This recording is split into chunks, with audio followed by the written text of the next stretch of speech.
Chapter 12. The next morning, Joe made breakfast again while Katie got ready. They ate together, like the previous morning, but this time, Joe had his orange juice to enjoy while Katie was drinking her coffee. When they were ready, they drove to the home of James and Mary Williams. They parked on the street in front of the house. It was an older neighborhood. Most of the homes were at least 40 years old, but the residents kept the neighborhood looking good. Katie grabbed a notepad before they got out of the car and headed to the home on the left. She rang the doorbell, and an older woman, perhaps 60, answered. She had short, wavy hair that was colored an unnatural-looking orange. "Can I help you?" she asked. Katie said, "Hi, my name is Katie, and this is Joe. We are with Channel 23 News. We would like to talk to you about your neighbors, James and Mary Williams, if you don't mind." "Oh, I heard about what happened on the news." "It was a terrible tragedy," she said. She then looked closer at Katie and said, "It was you I saw on the television talking to that policeman. Did they find out who did it?" "No, not yet," Katie said. "Can you think of anyone who would want to hurt them?" "Absolutely not. They were the nicest people I know. James was always willing to help a neighbor in need. I don't mean financially.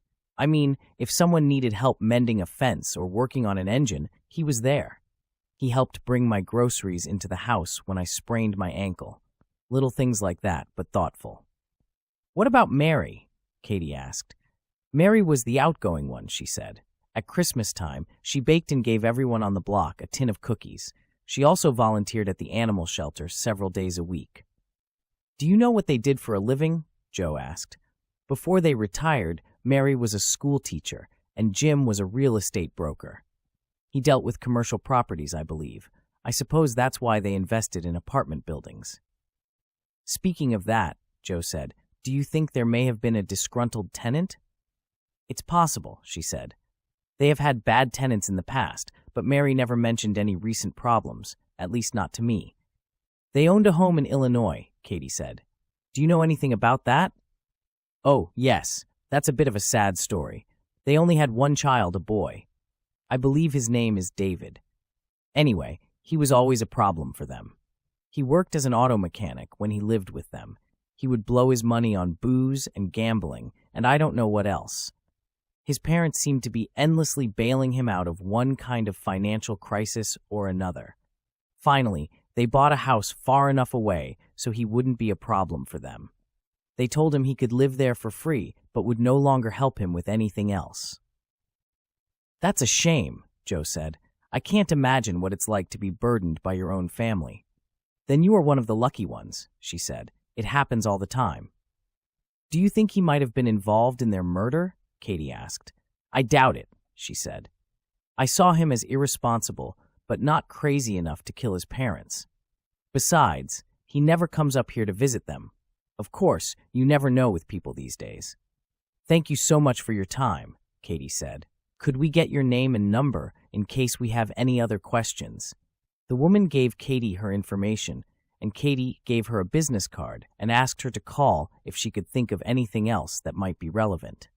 When they returned to the car, Joe asked, "So now what?" "The woman seemed to know everything about the Williamses," Katie said. "I don't think we need to waste our time with other neighbors." Sent. "We should probably talk to the son." "Should we drive to Illinois, or do you think he will be here?" Joe asked. "That's a good question. Maybe we should talk with the coroner first." They drove to the coroner's office and spoke to the medical examiner. He was an older man, clean-shaven, with short, thin gray hair. He didn't talk to them in front of the body like they do on television shows. Instead, he ushered them into his office and asked them to have a seat. "What can I do for you?" he asked. "We just have a couple of questions about James and Mary Williams," Katie said. "Oh, yes, that was a real shame," he said. "Did their son come to look at the bodies?" Joe asked. "It is my understanding that the son will be in tomorrow. We had their IDs, and the fingerprints matched, so we didn't feel we needed anyone to confirm their identity. However, we expect that the son will want to confirm for himself." "Can you tell us how they died?" Katie asked. "Gunshot wound to the heart," he said. "Both of them?" Joe asked. "Yes, both of them," he replied. "How many shots were fired?" "There was one bullet in each body." In your experience, Joe asked, how likely would it be for a mugger to fire 2 shots at 2 people and have both hit the heart? I would say the shooter was either very lucky or very good. We saw that the man was still wearing his watch and wedding ring, Joe said. Was the woman also wearing her wedding ring? Oh yes, he said. She had a watch on her wrist as well. Katie looked at Joe and then back at the medical examiner.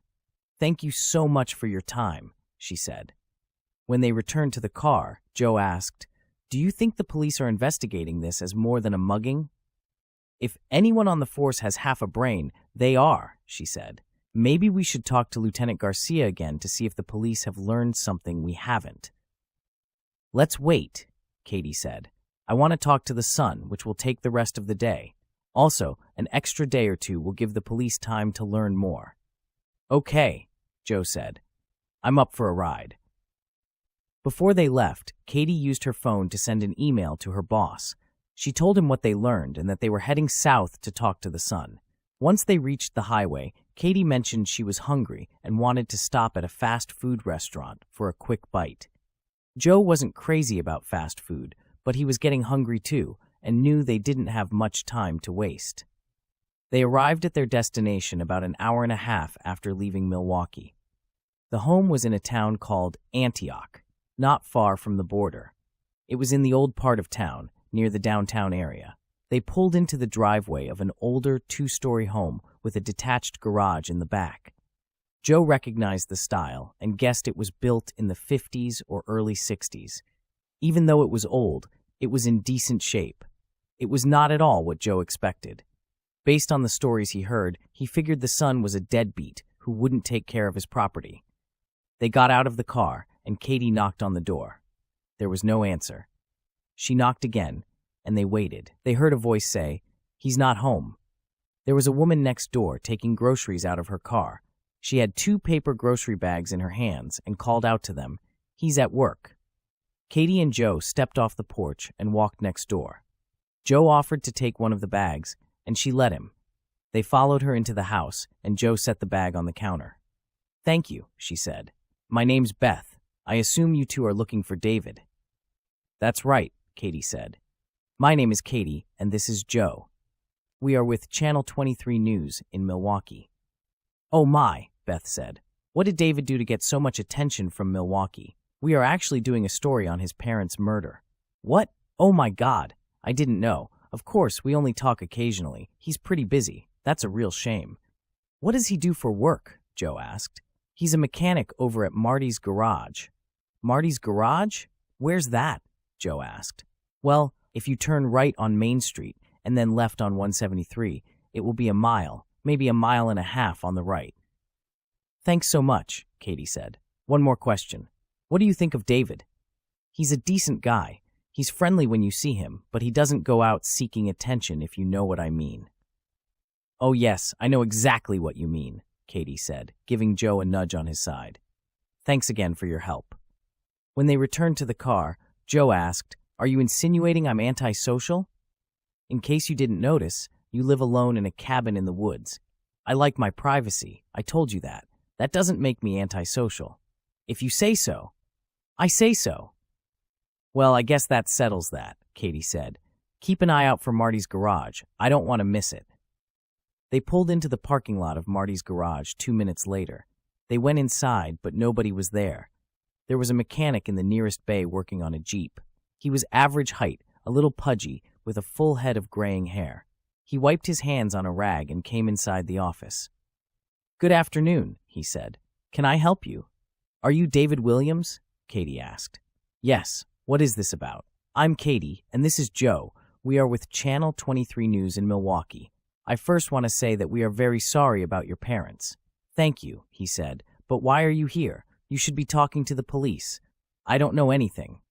Joe spoke up and said, "I'm going to be brutally honest with you, David. We don't believe muggers murdered your parents, and before we waste too much of our time, we need to eliminate you as a suspect." Katie looked at Joe in shock, but David spoke up before she could say anything. "Me? Why would you think I killed my parents?" "You were painted as a troubled son who caused many problems for his parents," Joe said. David had a resigned look on his face and pointed to the waiting area. "Have a seat," he said. Katie and Joe sat down, and David sat on a chair opposite them. "You are right. I caused a lot of problems when I was young. Hell, who am I kidding? I was a mess at 40. When my parents gave me a house to live in and told me they would no longer help me with anything else, it forced me to prioritize what was important in my life. Believe me, it wasn't easy, and I hated my parents for abandoning me. Slowly, I realized that they were showing me tough love, and it worked. I cleaned up my act. I quit drinking and gambling. I even quit smoking. I still enjoy a cigar occasionally, but that's it." "So why did you never visit them?" Katie asked. "Well, I regret that now. I did talk to my parents on the phone occasionally, and they came to see me a couple of times a year, but honestly, I needed the distance. I couldn't risk falling into my old habits." "I have to ask," Joe said. "Where were you yesterday morning?" "I was here early, around 7 in the morning." "Can you prove that?" Katie asked. "Sure," David said. "We have cameras. I'll show you." He went to his computer and brought up the camera feed. He then found the video file from the previous morning and brought up the clip of him unlocking the door and entering the building. The clock at the lower left said 6:57 a.m. "Okay, now that we know you were not involved, we need to find out who was. Is there anything that you can tell us that might be helpful?" Katie asked. "I don't think so. I mean, my parents were good people. I can't imagine anyone wanting to do them harm." Katie took out her business card and said, "Please call me if you think of anything." "Of course," David said. He took one of his business cards and wrote his cell number on it. He handed it to Katie and said, "If you find out who killed my parents, please let me know." Katie nodded, and she and Joe went back to the car. "Well, that wasn't very helpful," Katie said. "We eliminated the son. I would say that we accomplished something." "You were pretty hard on him in there, Joe. I have learned there is a time and place to sugarcoat things. I didn't think that was either."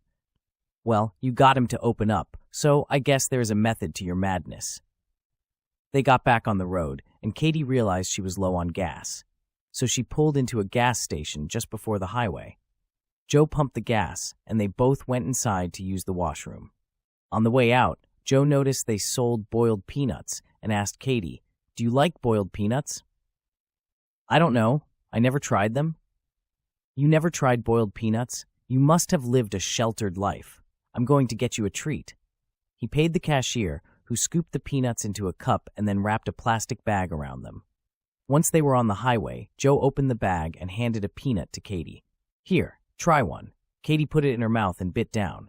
It squirted juice on her shirt, and Katie said, "Oh shit! Quick, I need a napkin." Joe looked around, and not seeing a napkin, said, "Oops?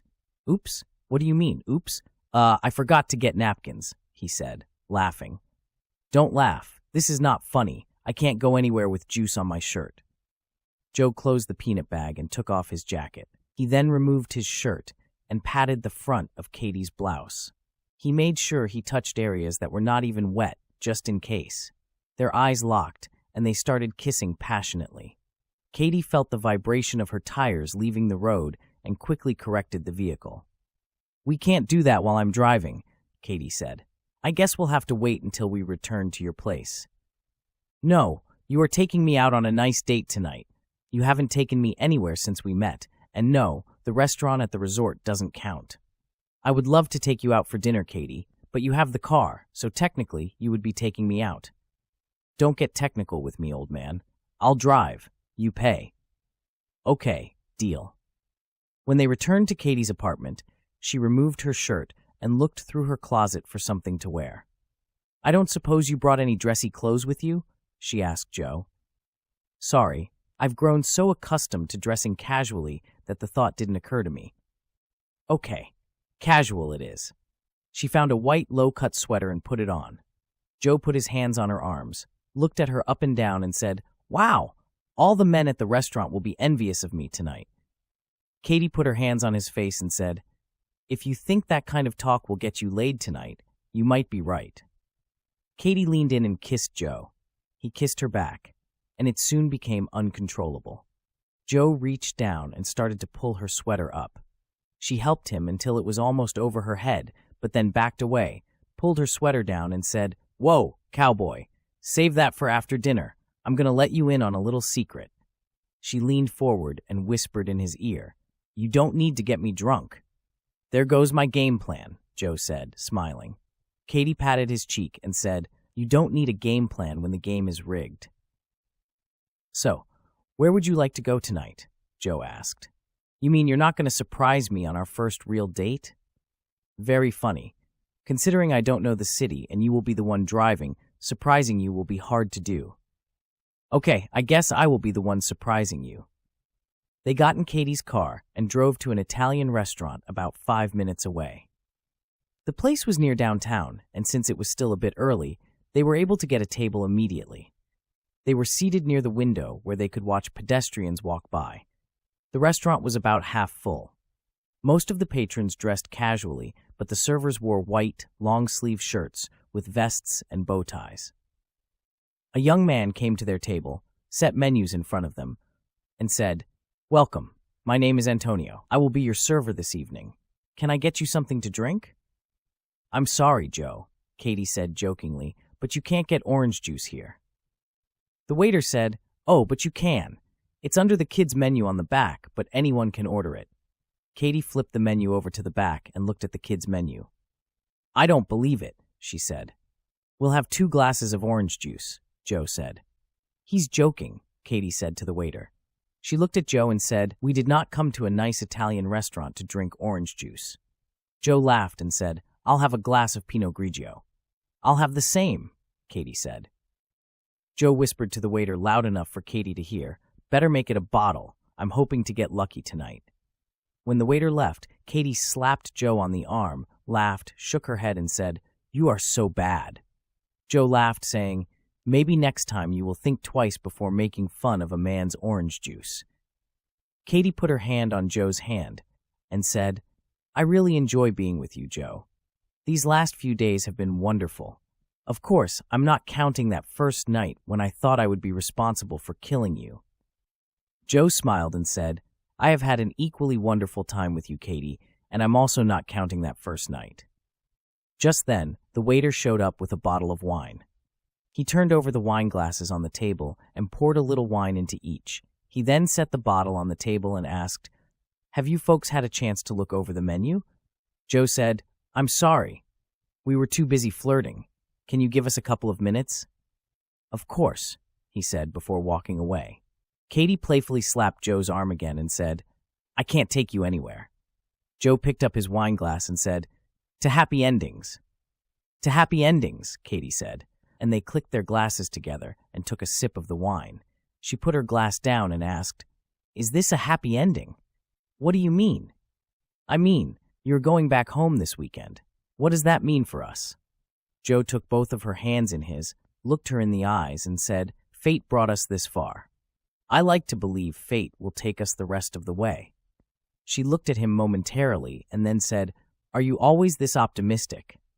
"Not always. You saw the pessimistic side of me, but I have learned that good things happen more often when you believe than when you don't believe. I want good things to happen between us, so I choose to believe it will." "You are very wise, Joe. 100 years will do that to a man," Joe said. "Maybe we should look at the menu now." They both opened their menus 30 seconds before the waiter came back. "Have you folks decided?" "Yes, I will have the chicken cacciatore," Katie said. "I'd like the eggplant parmesan," said Joe. "Excellent. I will put these orders in for you." "Thank you," Joe said. When the waiter left, Katie asked, "Have you given any thought to our case?" "Our case. I like that," Joe said. "Working with you as part of a team feels good." "I like it too, Joe. Too bad it's only temporary. You never know what fate will bring. We could be working together as a team in the future." "I hope you're right, but what about this case?" "Well," Joe said, "I think money or stocks were not the motive, since none were taken. We ruled out the son. They didn't steal keys and break into their house. Real estate is the only thing left of value." "How do you think their properties are connected?" "I would guess if it is real estate, then only one of their properties would be important. It's unlikely either of their houses would get them killed, so I think we should look closer at the apartments." I don't know what I will do when you are gone, Katie said. Don't sell yourself short, Katie. You are quite intelligent. You only lack experience. That will come with time. When they finished dinner, they headed back to Katie's apartment. They barely had their coats off when the passion flared up again. Joe pulled Katie's sweater up and over her head. This time, she did not try to stop him. He removed her bra while she unbuttoned his shirt. She led him to the bedroom, where she removed the rest of his clothes and slowly moved her hands down the length of his body, admiring the perfection. She briefly entertained the idea that he was the reincarnation of Adonis. They made passionate love and then lay in each other's arms. Joe said, "When we were making love, for a brief moment, I felt a deeper connection with you than I have ever felt with anyone, even my wife." "I felt it too," Katie said. "It was amazing. For a few seconds, it felt like we were one person. What do you think it means?" "I don't know," Joe said. "Maybe this is what love is supposed to feel like." This audiobook continues on the next video. For more information on this book and others by this author, please visit charleshuss.com.